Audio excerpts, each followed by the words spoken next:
Sometimes when you're feeling like poo, it just takes a movie to pull you through. It's inevitable. There's times where you just feel a bit lost. And for some reason, one of the best remedies for that, for me at least, is a good movie. Especially those ones where it ends and you're sitting there and it feels like you just got punched in the face by an epiphany. You know, the really profound ones. Anyways, I got 5 movies for you and 5 honorable mentions as well. Definitely not a pretentious moviegoer, so it's not some 50s French New Wave or something super indie, but I hope you haven't seen a few of these.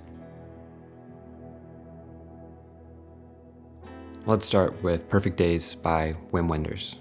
This is a recent Japanese film about a man who cleans toilets in Tokyo, Japan.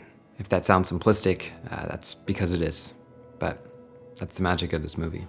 Everything in this movie feels so grounded in reality, almost like it's a documentary or something. There's just something so unique about how this film tells its story. It slows you down. It makes you ponder your own life and opens your awareness to all the small moments in between that you just tend to forget about. This film is very slow and can be boring to some. So if you watch this movie, you have to go in with that expectation. But if you can approach it with that mindset, it's a beautiful portrait of human life with a very rare perspective.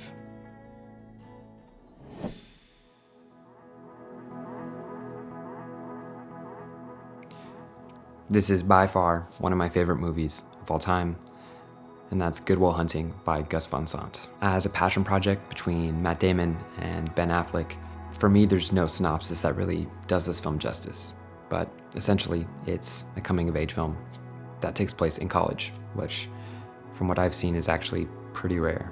The true magic of this film comes from the therapist-patient relationship between Matt Damon and Robin Williams. You pretty much feel like you're being therapized as well alongside Matt Damon. There's just so many beautiful life lessons that this film gives, and it kind of has that power to shift your perspective on life a little bit. So yeah, it's definitely worth the watch.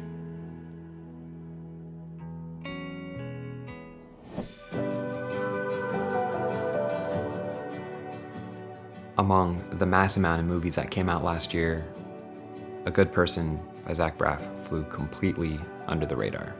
This movie is about hope, it's about tragedy, it's about building yourself back up after you've been broken and lost. It's not a perfect movie, but I loved it. Florence Pugh and Morgan Freeman did an amazing job humanizing their characters, showcasing the flaws, the ups and downs, the good and the bad. If you are going through some real shit, this is the movie for you.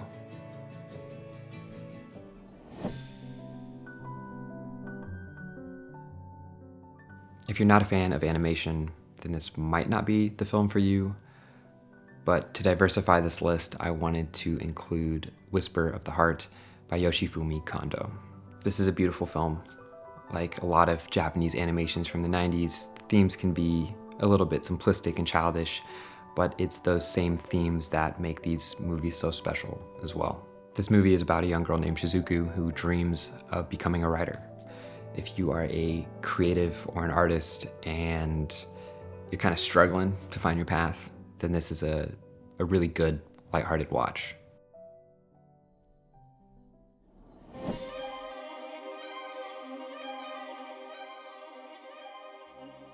This might be one of the more cliche picks, but Moonlight by Barry Jenkins is a heart-wrenching film about life and how your environment can shape you. When I first watched this film, it blew me away. The cinematography, the plot, the acting, it really is a refreshing take on a coming-of-age film. The themes are a bit heavier, a bit darker, and because of that, I feel like the good moments pop so much more. This is a must-watch, especially if you're feeling lost or out of place.